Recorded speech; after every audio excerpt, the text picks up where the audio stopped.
directly at the woman with the mop. His voice carried across the training floor to 15 students and their parents, dripping with the kind of arrogance that comes from never being truly challenged. "I said, fight me!" Ryan's voice grew louder, more theatrical. "Or are you too scared and deaf?" Keisha Washington looked up from her cleaning, water dripping steadily from the mop strands. She'd been invisible in this place for 8 months, cleaning after hours, staying in the shadows, letting everyone assume she was just another minimum wage worker grateful for the job. The room went quiet. Parents shifted uncomfortably. Students stared. But what none of them knew, what Ryan was about to discover the hard way, was that some people choose to be underestimated. 3 years of hiding were about to end in 30 seconds of truth. 2 hours earlier, Keisha had arrived at Sunset Valley Martial Arts just as she did every Tuesday and Thursday evening. Her key turned in the back door with practiced silence. She moved through the dojo like water, methodical and invisible. The place smelled of sweat and determination. Rubber mats stretched across the main floor, mirrors reflecting the overhead lights she flicked on one by one. She'd learned the routine by heart. Vacuum first, then mop, then wipe down equipment. Simple work that paid for her small apartment and kept her busy enough to avoid thinking too much. But Keisha never just cleaned. She watched. As she ran the vacuum along the edges of the training area, her peripheral vision tracked every technique the evening class practiced. The way that brown belt telegraphed his punches, how the teenage girl in the back row had perfect form but held back her power. The subtle adjustments Ryan made to students' stances that actually improved their balance. Ryan Martinez had talent, no question. At 28, he'd earned his third-degree black belt through genuine skill. Students respected him. Parents trusted him with their kids. But there was something else there, something that made Keisha's jaw tighten when she watched him work, the way he dismissed certain students, the impatience that flickered across his face when someone struggled, the jokes that weren't quite jokes. Tonight, the evening class was winding down when Keisha heard car doors slamming in the parking lot. She glanced through the window and saw Maria Santos walking toward the entrance, her 10-year-old son Aiden bouncing beside her. Keisha knew them. Aiden had started coming 3 weeks ago, bright-eyed and eager, his hands moving in rapid sign language as he communicated with his mother. The boy was deaf, just like Keisha, but where she had learned to navigate the hearing world through careful observation, Aiden still moved with the fearless enthusiasm of childhood. The front door chimed as they entered. Maria signed something to Aiden, who grinned and ran toward the mat where Ryan was finishing up with the advanced students. Keisha watched Ryan's face change the moment he spotted them. Not outright hostility, but something colder, a tightening around his eyes. "Mrs. Santos," Ryan called out, his voice carrying that particular tone adults used when they were about to deliver disappointing news. "I was hoping to catch you." Maria approached with Aiden practically vibrating with excitement beside her. "Is everything okay? Aiden's been looking forward to class all week." Ryan glanced at the boy, who was stretching near the mat, completely unaware of the conversation happening about him. "Look, I've been thinking. This might not be the best fit for Aiden." "What do you mean?" Maria's voice stayed level, but Keisha could see her shoulders stiffen. "Martial arts requires a lot of verbal instruction, commands, corrections, safety calls. Aiden can't hear any of that." Ryan gestured toward the other students. "It's not fair to him, and honestly, it's a distraction for the other kids." Keisha's hand tightened around the mop handle. She'd seen Ryan work with struggling students before, the overweight kid who couldn't keep up, the shy girl who flinched at contact. He'd shown patience then, made accommodations, found ways to help them succeed. "But he's been doing so well," Maria said. "He follows the visual cues, watches the other students. His balance and coordination are actually improving." "Mrs. Santos, I appreciate your optimism, but this isn't a therapy session. It's martial arts. Real martial arts requires discipline, focus, the ability to respond instantly to instruction." Ryan's voice carried to the remaining students who had stopped their conversations to listen. Maybe you should look into some of those special programs. You know, for kids with needs. The word hung in the air like smoke. Aiden, blissfully unaware, continued his stretching routine, his movements surprisingly fluid for a 10-year-old. He doesn't need a special program, Maria's voice grew firmer. He needs the same chance as any other kid, the chance to feel strong, capable. Strong? Ryan let out a short laugh. Look, I'm not trying to be cruel here, but let's be realistic. The kid can't even hear instructions properly. How's he supposed to defend himself if he can't hear an attacker coming? That's when Keisha moved. She didn't plan it. One moment she was standing by the supply closet, invisible as always. The next, she'd taken 3 steps toward the conversation, mop still in hand. Ryan noticed her approach and turned, irritation flashing across his face. Can I help you with something? Keisha stopped. Around the dojo, conversations died. Parents and students turned to watch. Even Aiden looked up from his stretching, sensing the shift in atmosphere. She met Ryan's gaze directly, her dark eyes steady and unblinking. Then she looked at Aiden, who was watching the exchange with growing confusion. Back to Ryan. She shook her head once, a small but definitive gesture. Excuse me? Ryan's voice rose. Are you trying to tell me how to run my dojo? Keisha didn't respond.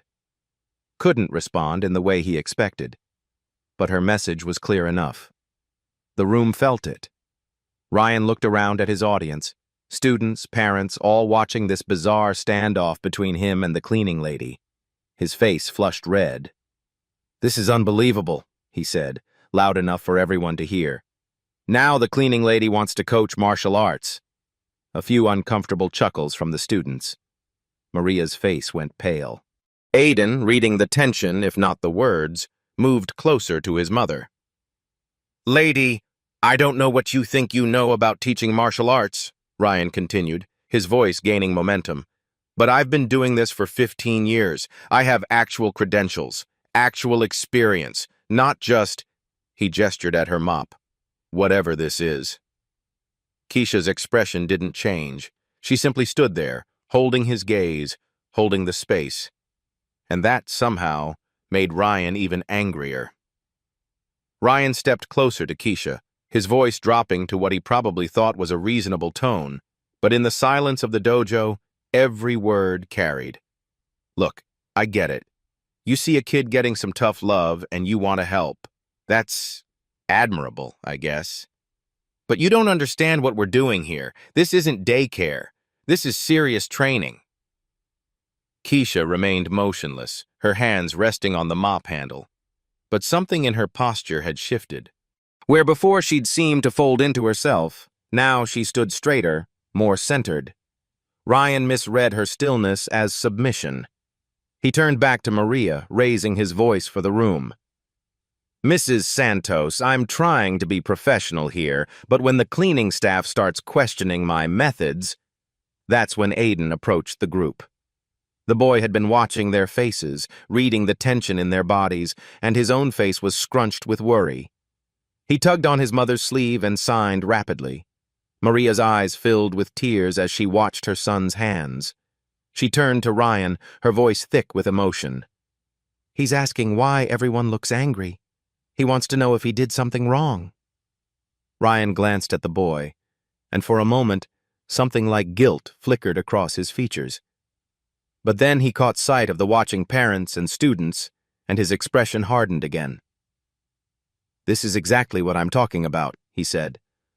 The constant need for special accommodation. The disruption to class flow. Other kids shouldn't have to worry about... Keisha moved. She didn't make a sound, but her movement cut through Ryan's words like a blade. She leaned the mop against the wall and stepped forward, positioning herself between Ryan and Aiden. Her hands moved in fluid sign language, and Aiden's worried expression transformed into a wide smile. Whatever she'd signed to him, it made the boy stand taller. Ryan stared at this exchange, his mouth slightly open. You know sign language? Keisha looked at him and nodded once. So you've been understanding everything? His voice climbed higher. This whole time, you've been listening to a private conversation between me and a parent? She nodded again. The room was electric with tension. Parents whispered to each other.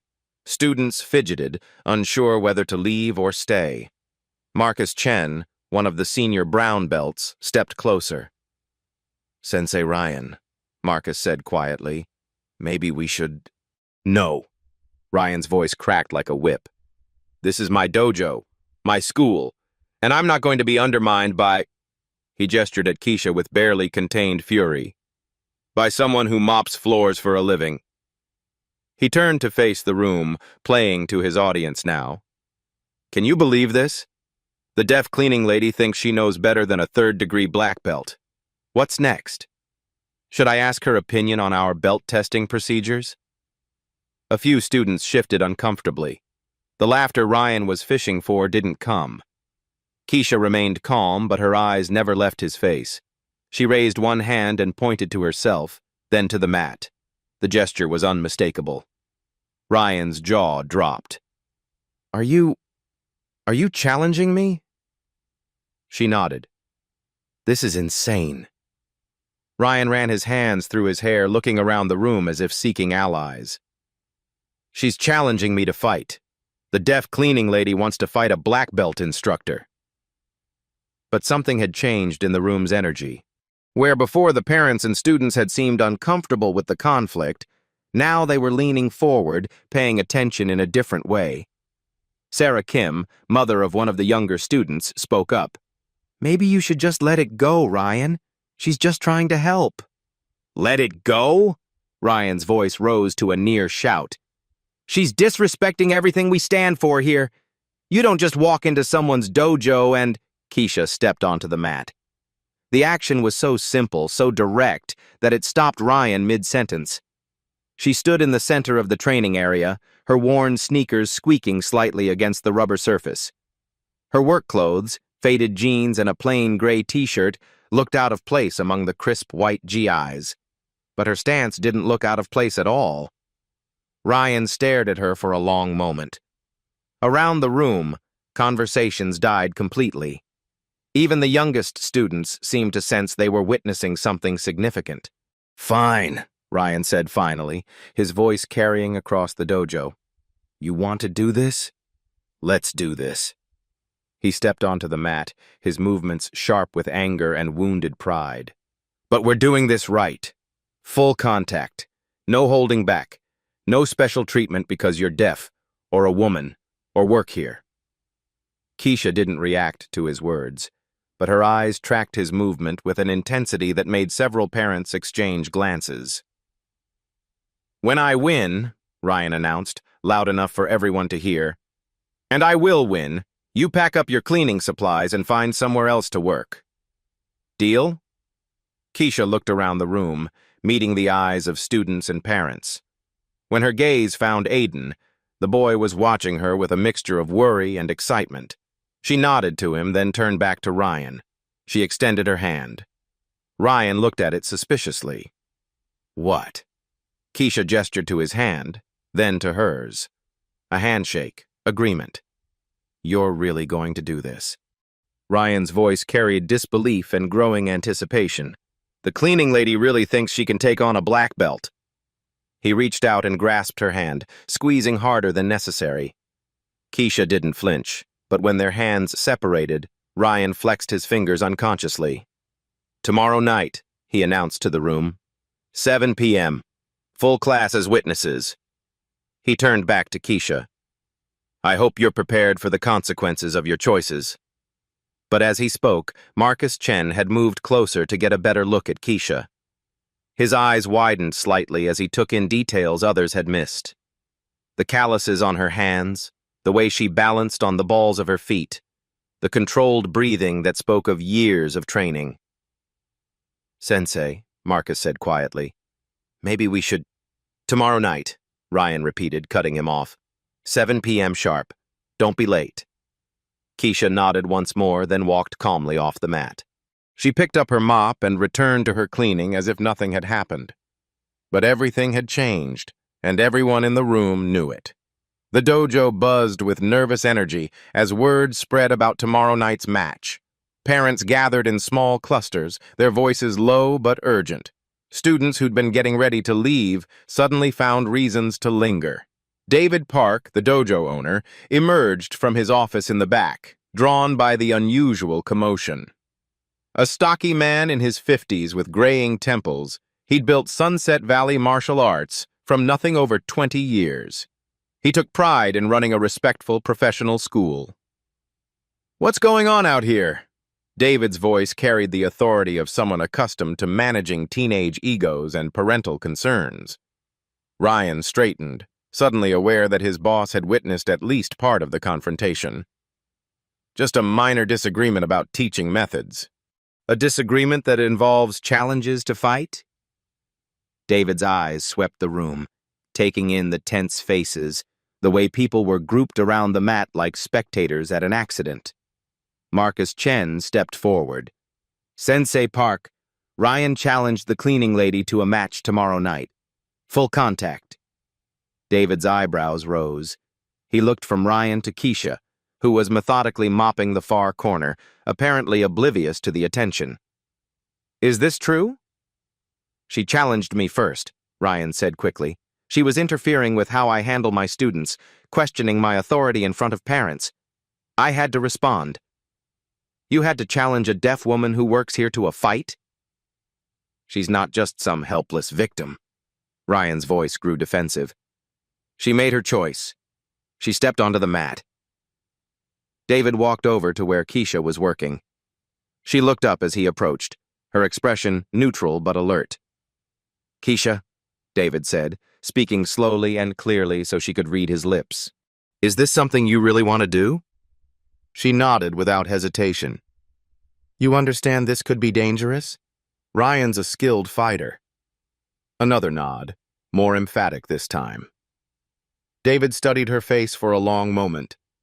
In 8 months of employment, Keisha had been punctual, thorough, and completely professional. Never late, never complained, never caused problems. But there was something in her eyes now that he'd never seen before. A quiet intensity that reminded him of fighters he'd known in his younger days. "All right," David said finally, turning back to the room. "If both parties consent, I won't stop this, but we do it properly." He walked to the center of the mat, his voice carrying to every corner of the dojo. "Tomorrow night, 7 p.m. Official match with proper rules and safety protocols. I'll referee personally." Ryan's confident smile faltered slightly. He'd expected David to shut this down, not legitimize it. "Full contact as agreed," David continued, "but with reasonable limits. No strikes to the head, no joint locks, no throws that risk serious injury. First to submit or be unable to continue loses." "That's not what we agreed," Ryan protested. "She challenged me. She should face the real consequences." "These are the real consequences." David's voice hardened. "In my dojo, under my insurance, with my rules. Don't like it? Take your disagreement to the parking lot." Ryan's face flushed, but he nodded. "Fine, but the stakes remain the same. When I win, she finds another job." David turned to Keisha. "And if you win?"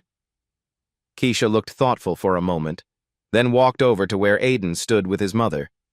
She knelt down to the boy's level and signed something to him. Aiden's face lit up, and he signed back rapidly. Maria Santos translated, her voice shaky with emotion. She says if she wins, Aiden gets to stay in class. No more talk about special programs or accommodations. He gets treated like every other student." "That's it?" Ryan laughed.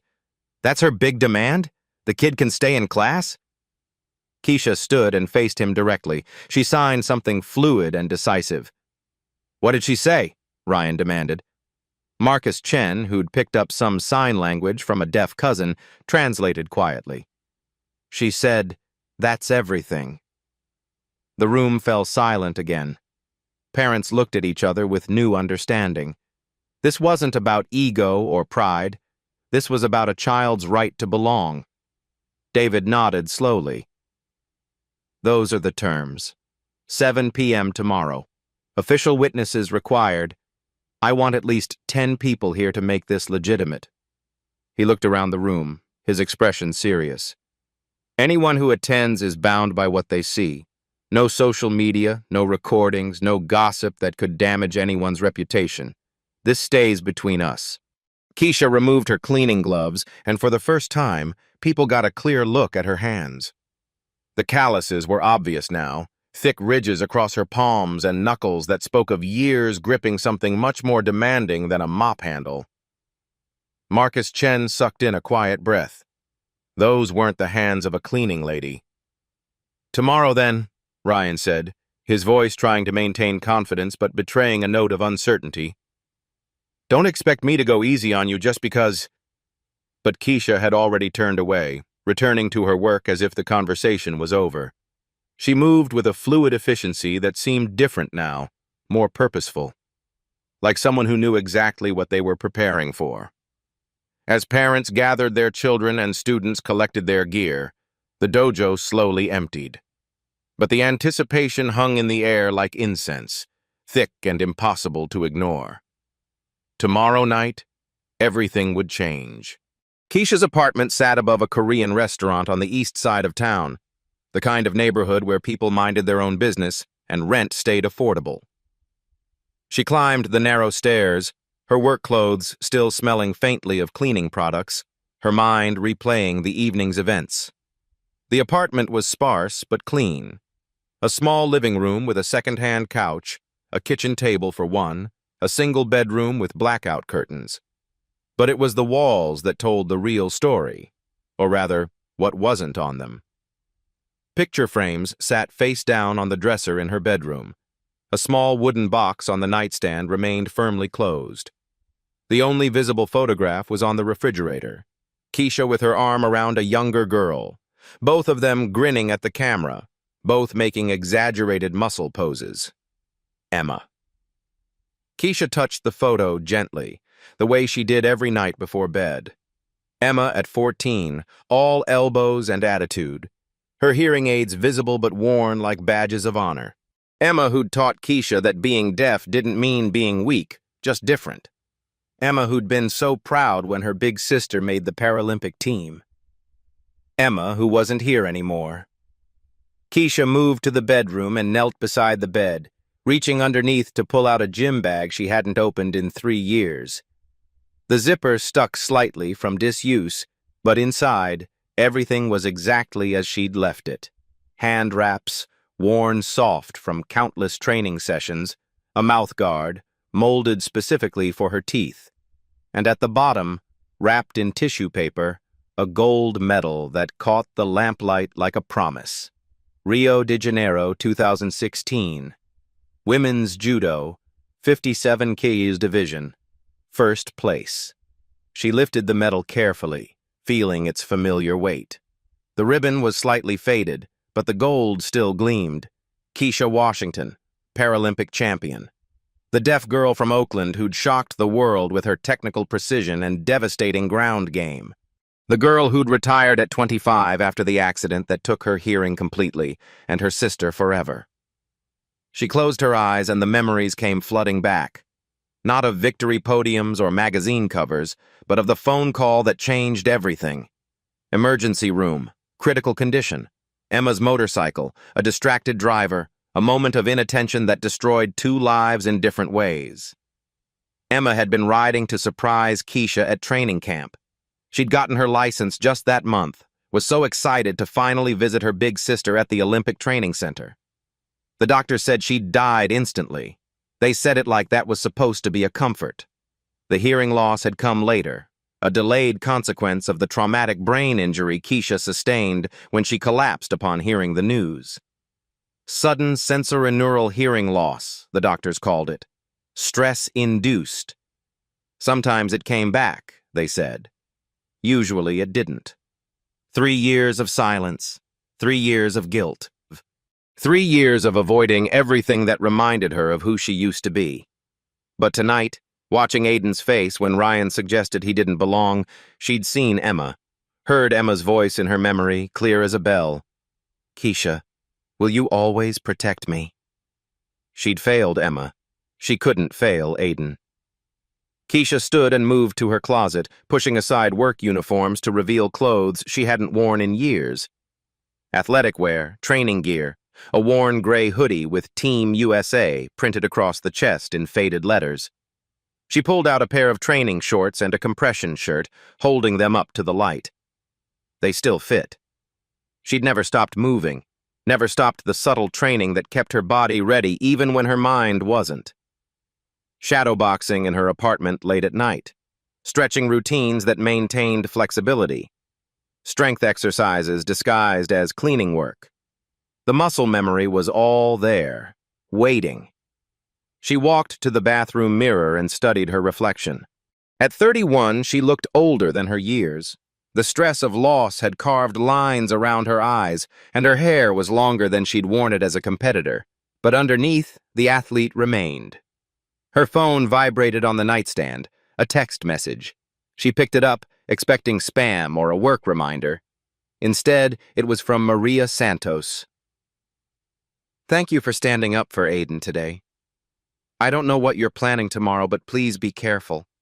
He's been talking about you all evening. Says you're the first adult who treated him like he belonged somewhere. That means everything to a mom. Whatever happens, we'll be there."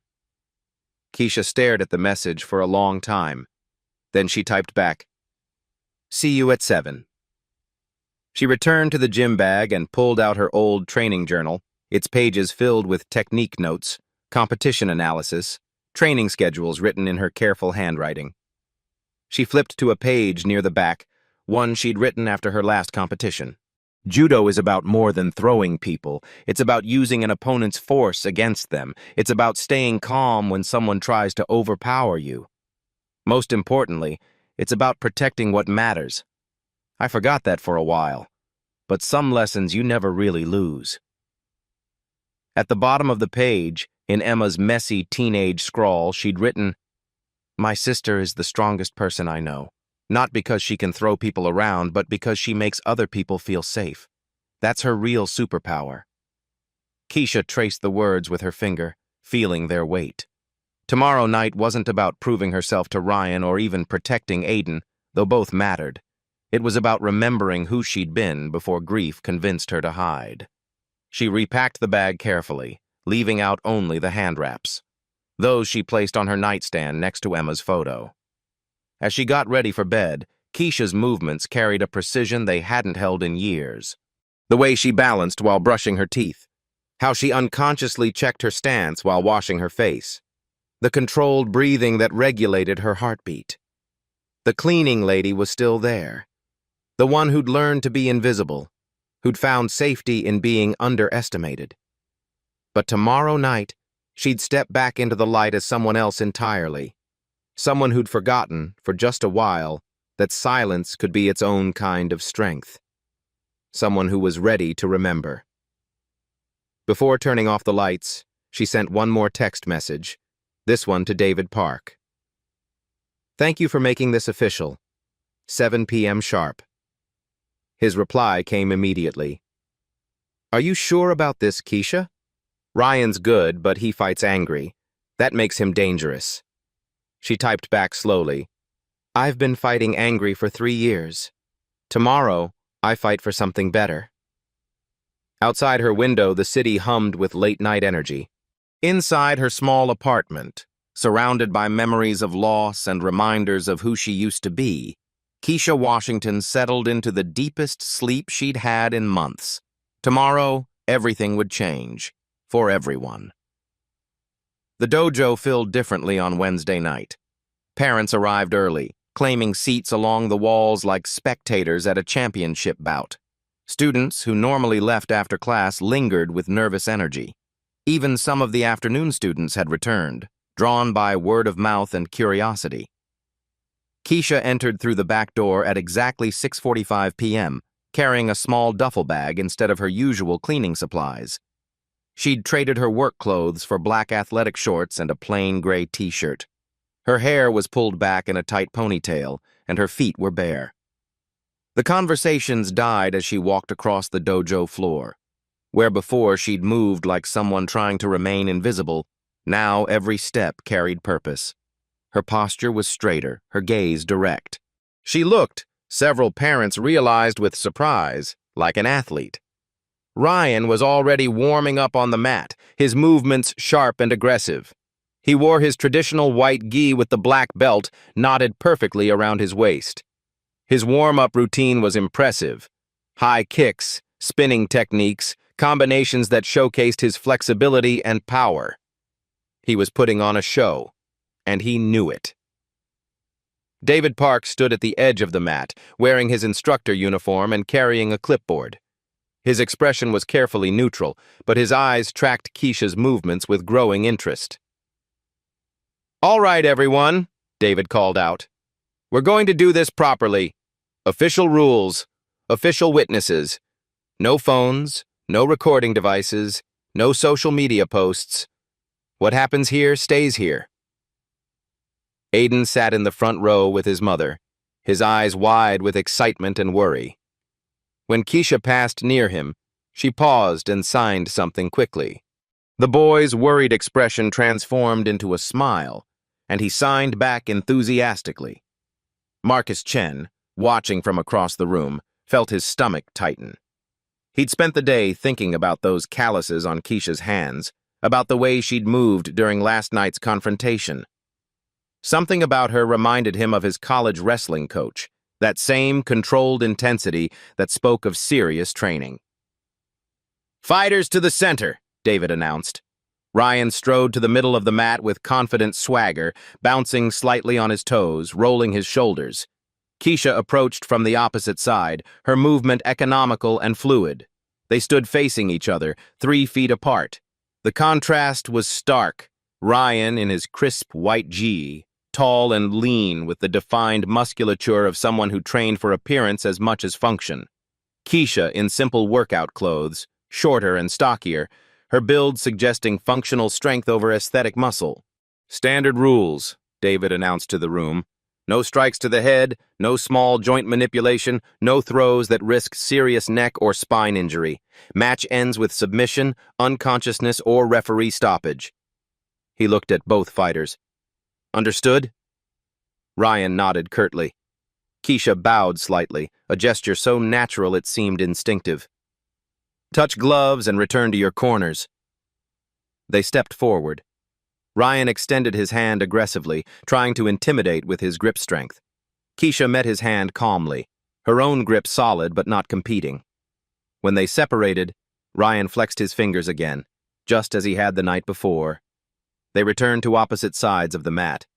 The room held its breath. "Begin!"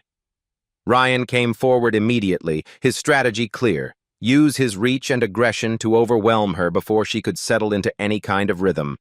He threw a series of probing punches and kicks, nothing committed, just testing her reactions. Keisha didn't retreat. Instead, she moved laterally, her footwork smooth and balanced. She kept her hands up in a guard that looked more like boxing than traditional martial arts, her body positioned at angles that made Ryan's strikes miss by inches. "Come on!" Ryan called out, his voice carrying to the spectators. "Don't just run around." But Keisha wasn't running. She was reading him. Every time Ryan committed to a technique, she was already moving away from it, her spatial awareness allowing her to see attacks before they fully developed. The first real exchange came when Ryan threw a hard right cross, followed by a low kick. Keisha slipped the punch with minimal movement and caught the kick, her hands locking around Ryan's ankle with surprising speed. For a moment, they were connected, Ryan hopping on one foot while Keisha controlled his trapped leg. The room expected her to sweep him or throw him off balance. Instead, she simply released his foot and stepped back. Ryan landed awkwardly, his confidence flickering for the first time. In the crowd, Marcus Chen leaned forward. That hand positioning when she'd caught the kick, He'd seen it before, in highlight reels of Olympic judo competitions. "What was that?" Ryan demanded, his breathing already slightly elevated. "You had me, and you just let go?" Keisha didn't respond, couldn't respond in the way he expected, but her message was clear in her posture, her expression. She was showing him something, giving him information he wasn't yet ready to understand. Ryan's next attack was more aggressive, a combination of punches followed by an attempt to grab her in a clinch. But when his hands reached for her, Keisha seemed to flow around them like water. Her movement was so smooth, so efficient, that Ryan found himself grasping air while she repositioned behind him. Again, she could have struck or thrown him. Again, she chose not to. The crowd began to murmur. This wasn't what they'd expected. Not the brutal confrontation Ryan had promised, but something more like a chess match played at fighting speed. "Stop playing games!" Ryan's frustration was building now, his techniques becoming sloppier as his anger grew. "Fight me!" But Keisha was fighting, just not in any way Ryan understood. Every exchange revealed more about his patterns, his tendencies, his weaknesses. She was learning him, downloading his fighting style like a computer analyzing data. 5 minutes in, Ryan was breathing hard while Keisha looked like she'd barely started warming up. Sweat darkened his GI, while her shirt remained dry. His movements were becoming wider, more telegraphed, as fatigue and frustration took their toll. The crowd's energy was shifting too. Parents who'd expected to see Ryan dominate were now watching with growing amazement as the cleaning lady systematically dismantled his offense without seeming to exert any effort. "She's making him look silly," Sarah Kim whispered to another mother. "Where did she learn to move like that?" came the reply. Ryan heard the whispers and his face reddened. He'd promised these people a demonstration of proper martial arts hierarchy. Instead, he was being embarrassed by someone who wasn't even fighting back. "Enough!" Ryan roared, abandoning technique for pure aggression. He rushed forward with a wild haymaker, putting all his power behind a punch designed to end the match. Keisha had been waiting for this moment. As Ryan committed fully to his attack, she stepped off the line of his punch and captured his extended arm. Her movement was so fast, so precise, that most spectators missed the technique entirely. One moment, Ryan was throwing his biggest punch. The next, he was airborne, rotating through space in a perfect arc, before landing hard on his back with Keisha controlling his arm in a textbook Jujigatame armbar.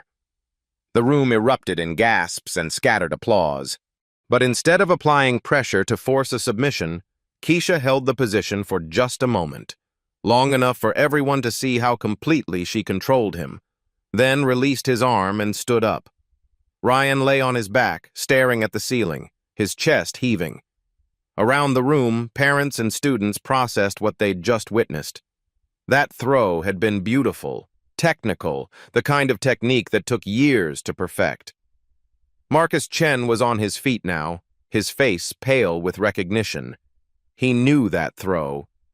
He'd seen it in competition footage, performed by Paralympic champions and Olympic medalists. "Jesus Christ," he breathed. "Who is she?" Ryan rolled to his side, then pushed himself up to his knees. His GI was disheveled, his hair messed, his breathing labored. But it was his expression that had changed most dramatically, the arrogant confidence replaced by confusion and growing fear. "What the hell was that?" he gasped. Keisha extended her hand to help him up. The gesture was respectful, even gentle.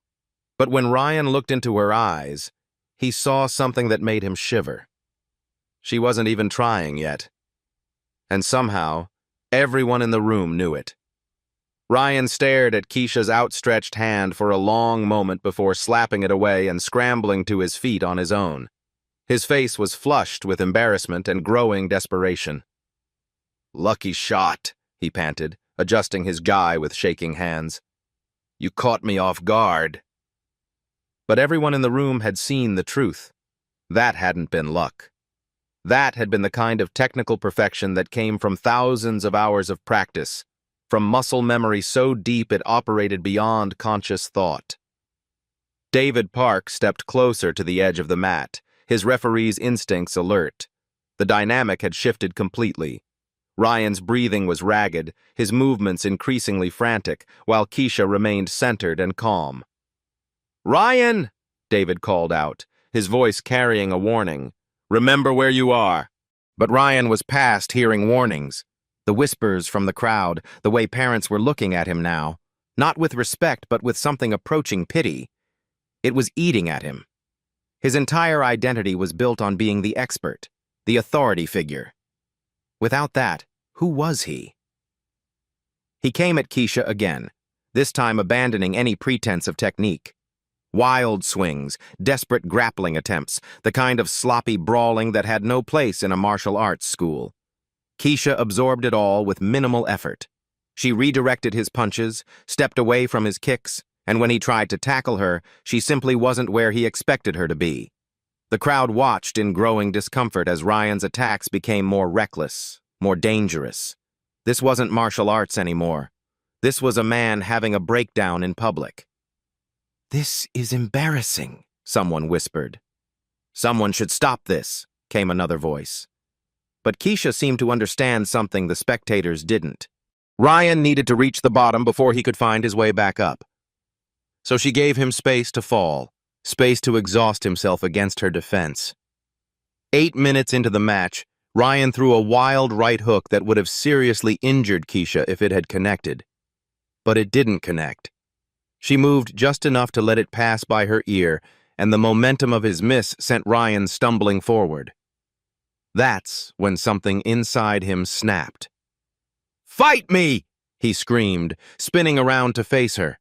"Stop hiding! Stop running! Fight me like a man!" The words hung in the air like poison. Around the room, parents exchanged shocked glances. Students shifted uncomfortably. Even Aiden, who couldn't hear the shouted words, could read the ugly emotion on Ryan's face. Ryan raised his fist again, but this time there was something different in his eyes. Something that made David start forward from the edge of the mat. Keisha saw it too. The moment when frustration crossed the line into genuine violence, when technique gave way to the desire to hurt. She moved. Not away this time, but toward him.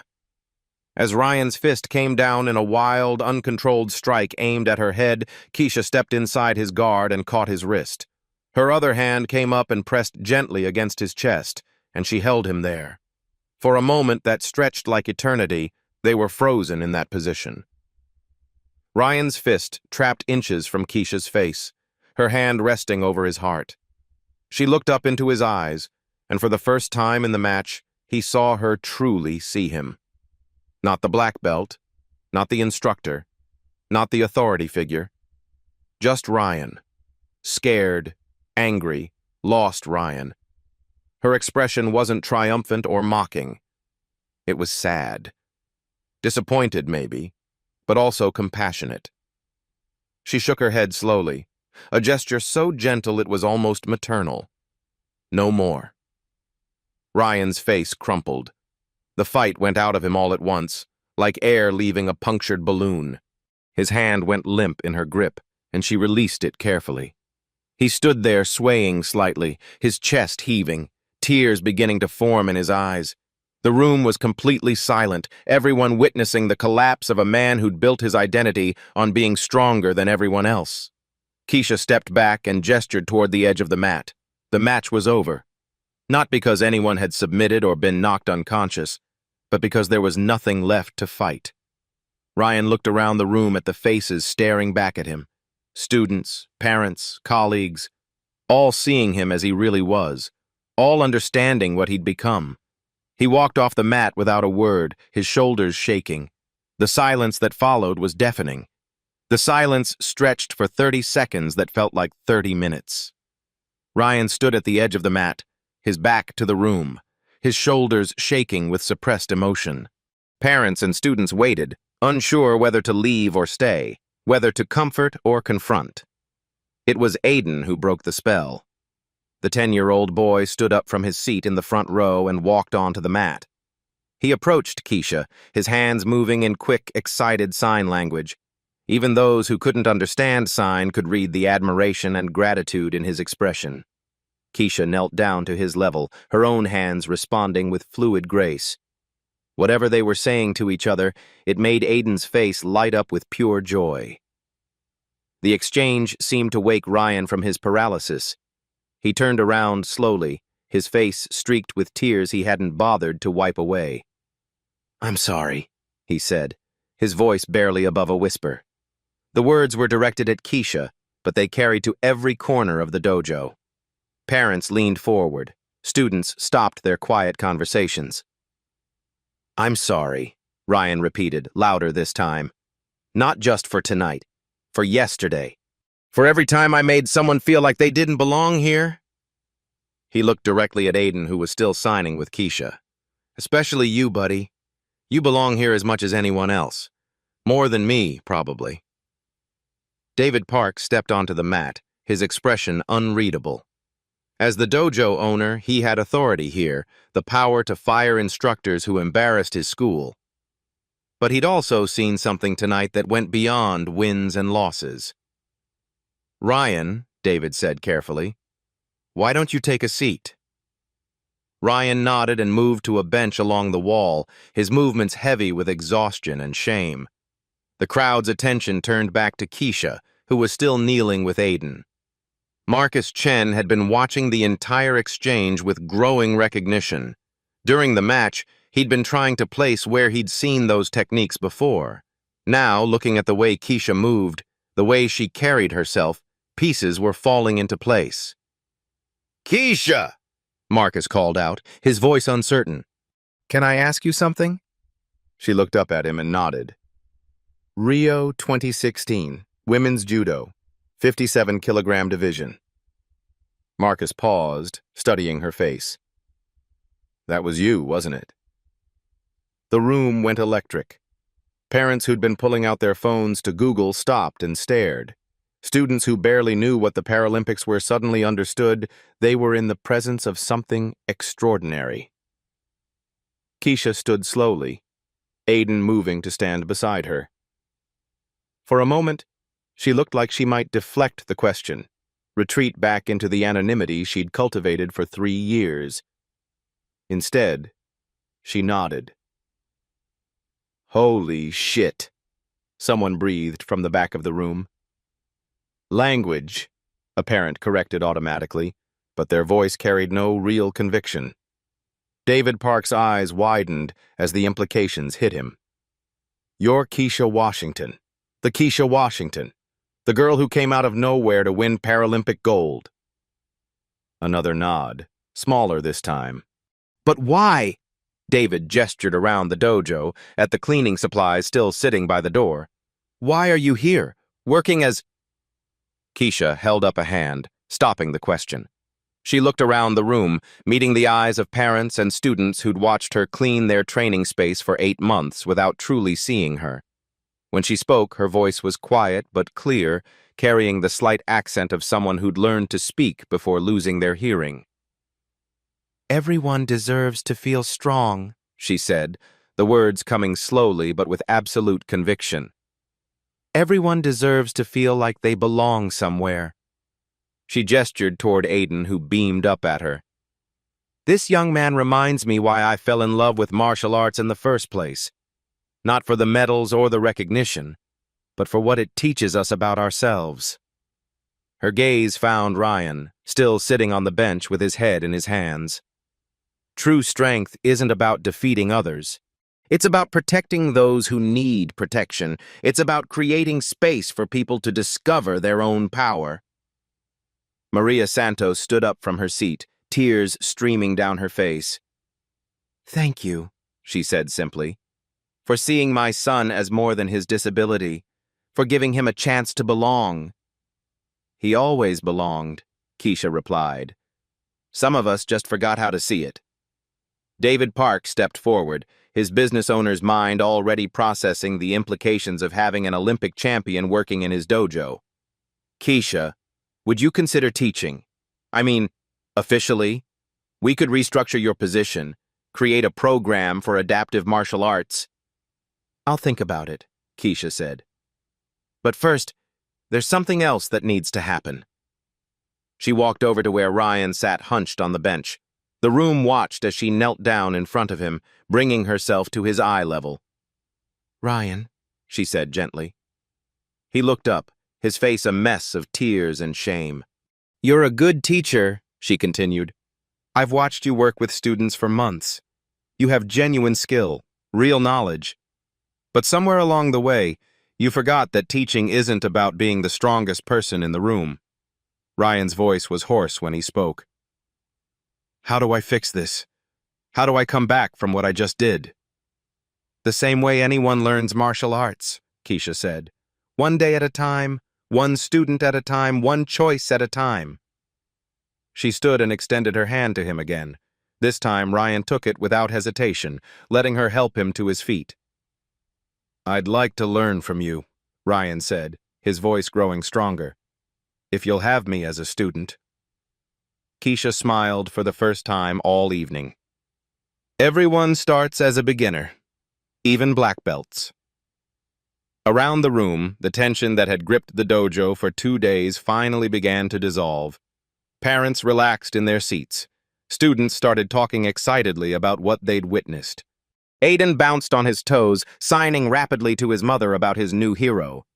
David Park clapped his hands once, bringing attention back to himself. "All right, everyone. What we witnessed tonight stays in this room. We're a family here, and families protect each other." He looked at Keisha, then at Ryan, then at the assembled community. "Tomorrow we start fresh. New programs, new opportunities, new ways of understanding what it means to be strong." As the crowd began to disperse, people approached Keisha with handshakes, thanks, and quiet words of respect. Parents who'd barely acknowledged her existence now saw her clearly for the first time. But it was Aiden's reaction that mattered most to her. The boy signed something elaborate and enthusiastic, his face glowing with excitement. Maria translated through her tears. "He says you're the first grown-up who fought for him instead of against him. He wants to know if you'll teach him to be brave like you." Keisha knelt down one more time, meeting Aiden's eager eyes. Her response was in sign language, but her meaning transcended words. "You're already brave," she told him. "Now let's learn to be strong." Outside the dojo, the world continued its regular rhythm. But inside these walls, everything had changed. A community had remembered what it meant to protect its most vulnerable members. A teacher had learned the difference between authority and leadership. And a woman who'd hidden in silence for 3 years had found her voice again. Sometimes the quietest person in the room really does have the loudest message. Sometimes strength isn't about what you can destroy, but what you choose to protect. And sometimes, the people who need our help the most are the ones who end up saving us. This isn't the end of the story. It's the beginning of what happens when truth meets visibility. At Beat Stories, we believe exposure is the first step to transformation. Subscribe and stay tuned, because the next story might be yours.